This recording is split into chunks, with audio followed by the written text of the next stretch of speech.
road with Anti-Dem. I'm not actually on the road right now. I'm on my trip, but I'm not actually driving, as you can tell from the much less noisy environment where you're not hearing the hiss of my air conditioner.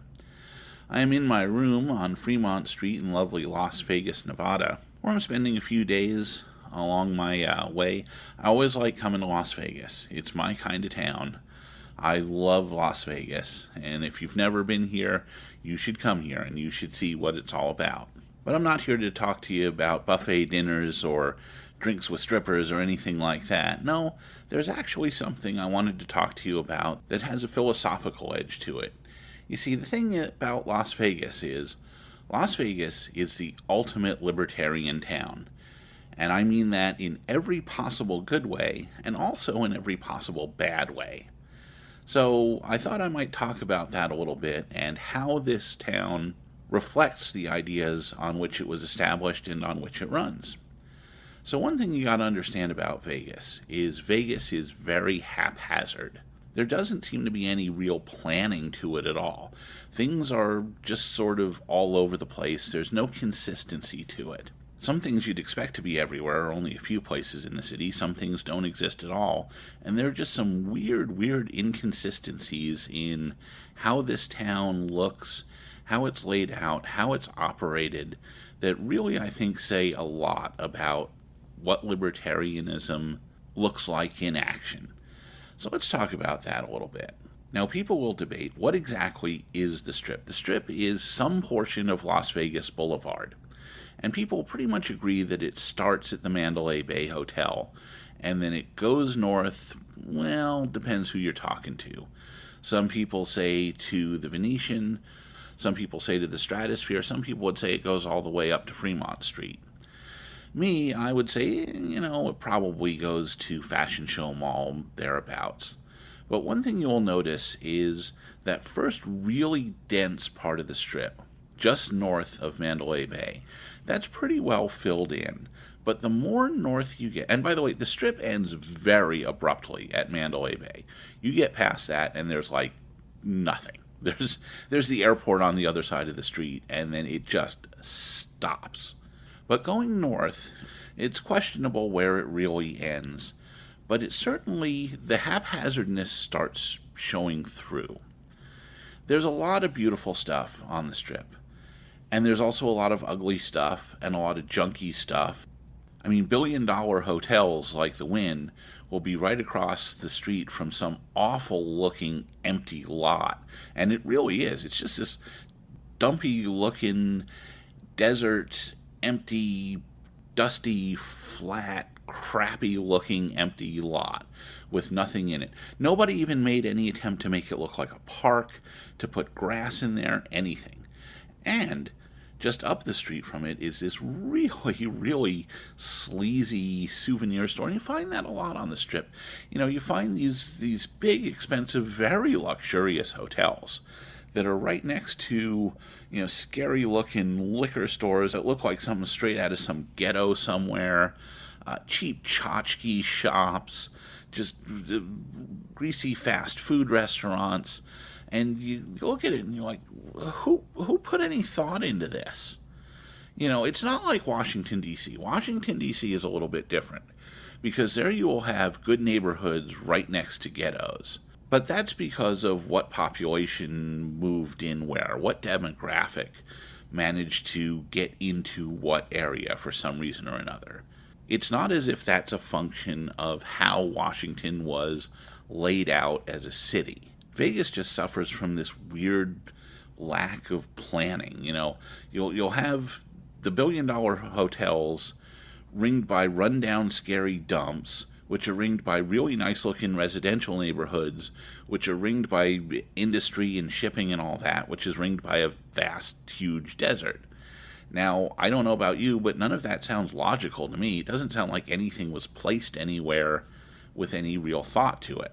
You'd think even just for appearance sake that somebody would do something with this empty lot, that one of the billionaires would do something with it, or, hey, that the city government would, because Vegas is a city that relies on tourist dollars. I mean, it's just absolutely dependent on them. If those tourist dollars dry up, Vegas dries up. And why would you want this, stuff that just looks like total shit there? Rundown liquor stores, sleazy flea bag motels, cheap fast food joints. Any city planner in his right mind would do something with this. But in Vegas, no. Here, it's the whole invisible hand of the market that's left to handle things like that. The problem is that while there may be some things that the invisible hand of the market is really good at, city planning isn't one of them. Especially in a place like Vegas, because let's face it, the Strip is a really nice, really expensive, really high-end red light district. The total honest truth is, people who run red light districts are not particularly known for being greatly civic-minded when it comes to helping out with the urban environment around them. That's just the truth of things. So the thing is, Vegas has a problem with its commons. And I'm sorry, I'm not a libertarian totalist. I believe that for some things that are necessary in society, like the maintenance of the commons, we do need some degree of central planning. Now, that's going to trigger a lot of people, Randians, Rothbardians, and all that, because there's a lot of people who believe that it really is a totalist choice, that the only two choices are either zero central planning or 100% central planning. It's either Karl Marx or it's Ayn Rand. But here's the thing about it. The signal mistake of modernity is putting process above product, is putting means above ends. People say, well, the ends don't justify the means. Yeah, they do. Why do you do anything you do? Why do you go to work in the morning? Because your job is a means, and being able to live inside and afford food is an ends. So that's a saying. It's not an argument, to put it in the Molyneux fashion. So, you know what? It's just not true to say that either you believe in no controls at all or you're Stalin. Sorry, some things need the hand of a planner who will drag people into doing things that will benefit everybody, including them, to make a nicer city that more people want to come to. For example, and we'll just skip over just for the moment Vegas's bum problem, because that's gotten really bad in the last 10 years and somebody needs to do something about it. But how about this? For a city that regularly gets over 100 degrees in the summertime, and I mean like every single day for a couple of months straight, why is the Vegas monorail nice, covered, inside, air-conditioned? Why is that not some kind of public utility that runs up and down the Strip all the way to pick your destination? Probably either the Stratosphere or Fremont Street would be the ideal, so people can get between all these hotels without being out in really horrible, even possibly dangerous heat. Also, why are not the walkways, many of these, they have these elevated walkways that go between hotels, why are they not even covered? In fact, you know what? I'll go even further than that. Why are there cars on the Strip at all? I mean, really, between Fashion Show and Mandalay Bay, certainly, what is the plus to having all those cars on that street? Why don't they cover it over? That's what they did on Fremont Street, and it's a great idea, but again, haphazard. Why here and not there? I don't know. It's like nobody was really putting any thought into coordinating any of this. I'd cover it by some kind of colonnade, even just an awning. It's not as if humanity's base of knowledge doesn't include how to build cities in hot climates. Here's something. Why are there not even any shade trees planted along the Strip? I mean, it's brutal out there under the sun during the summertime. And yeah, I know they take water, but Town Square Mall has them. Why not the Strip? Again, it's completely haphazard. It's over here, but it's not over there. This place has them, that place doesn't. Somebody who would plan this, who would bring this all together, would be extremely, extremely useful to Las Vegas as a city. Then, of course, there's the sprawl in Vegas, and it just sprawls out, all low sprawl. And you know what? That's bad enough in LA, where you can't get around unless you've got a car. But at least there you could walk. At least there, the hottest it ever gets is, 85, and the coldest it ever gets is 50. How about Vegas, where winter nights can be freezing and summer days can be 110? A little more urban planning would be nice. And yes, why are bums allowed to sleep on the Strip in front of billion-dollar casinos? Americans may be used to those kinds of things, but the Europeans and Asians who come here aren't. And again, it makes the place look like total shit. There is no care for the commons involved in just letting these people sit there and make nuisances of themselves. And you know what? A lot of these people are people who have come to Vegas to drink and gamble themselves into a hole in the ground. And that's exactly what they've done. These are people who have confused fantasy for reality. And you should never, never, never do that. You have to be realistic. And if you are, you can allow yourself to enjoy the fantasy, like suspension of disbelief in a movie. But whoever is running Vegas ought to know that there's going to be a lot of burnouts that come to that place and, well, burn out. And that's what you find in a lot of these sleazy, cheap apartments that are only a block or two off the strip, and the worst off of them are the bums that you find in front of the casinos, and it just should not be allowed. Someone should do something with these people. And no, I don't mean drive them out to the middle of the desert and just leave them there. I mean somebody ought to take them to somewhere where they can be given treatment for their addictions and helped out to some degree. But they should not just be allowed to be there being an eyesore to people. And this brings me to something that I've been working on, which is a new theory of rights. Oh boy, doesn't that sound big? Well, maybe it kind of is. But hey, if you're going to be against the Enlightenment, go for broke, right? So I say the Enlightenment got it wrong. And it got it wrong when it attached rights to individuals.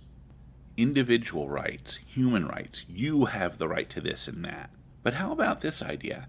How about the idea that it's ideas and actions, not people, that have rights? In other words, pro-social actions have more rights than anti-social actions. And this can be on something of a sliding scale, because some actions are really pro-social, some are kind of a little bit pro-social, some are neutral, some are a little bit anti-social, some are very anti-social. So what if we said that the more pro-social an idea or an action is, the more rights it has, and the more antisocial it is, the less rights it has. In other words, what is pro-social will be actively encouraged by society. It will be subsidized, it will be given high status, it will be given legal protections that antisocial actions just don't have. Actions that are neutral and are in the middle, well, they will neither be encouraged nor will they be discouraged. They'll not be subsidized, they won't be fined, they won't be rewarded, they won't be punished. They're just stuff that happens, and that's your business. Mildly antisocial stuff will be discouraged and made expensive, and really antisocial stuff will be punished, maybe even very, very harshly. I mean, I know people react badly to this idea that error has no rights. Ooh, they said that during the Inquisition. Well, we've given error rights for the last 250 years. How's that worked out for us? You give error the same rights as truth in your society, and guess what? You end up in a society that's full of errors that are really, really fucking things up. So maybe instead of framing rights in terms of things that are attached to individuals, we should say it's the other way around. Individuals attach themselves to ideas and actions that have rights. Those individuals who attach themselves to pro-social ideas and actions will find themselves with a lot of rights. Those individuals who attach themselves to anti-social ideas and actions will find themselves with not a lot of rights. Frankly, I think that's going to make things turn out a whole lot better for us all. But I digress. I get a little off track. I get a little away from Vegas. So I've given you all the bad news about Vegas. Now why don't I give you some of the good news about Vegas? Let's compare it to California. I love California. I moved to California 22 years ago, and it keeps drawing me back. It is the most beautiful place on earth. But lately I have begun to believe that one of these days they're going to drive me out of it. And it may not be all that long from now. I can't even imagine the paradise that California must have been 50, 60 years ago. But it's just, as I said in my recent podcast about California politics, it is so mismanaged, and they're just running it into the ground. But you know what? It's even more than that. Because here's the thing. You know what I really want?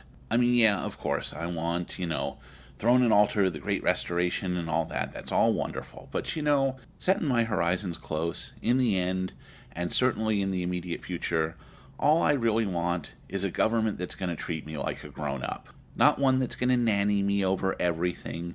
Not one that's going to be constantly taking things away from me for my own good, taking away guns, taking away trans hats, taking away cigarettes so that I don't hurt myself as if I'm not a grown-up who can make my own damn decisions about what's good or bad for me. And they just keep getting worse and worse. It's like the example I give of the Vietnamese coffee shops down in San Jose. Now, if you don't know about those, in Little Saigon in San Jose, there's a series of coffee shops where the waitresses wear not very much, and where there are gambling machines of questionable legality, and where the anti-smoking law that says you can't smoke inside a bar or a restaurant or a cafe are not particularly well enforced.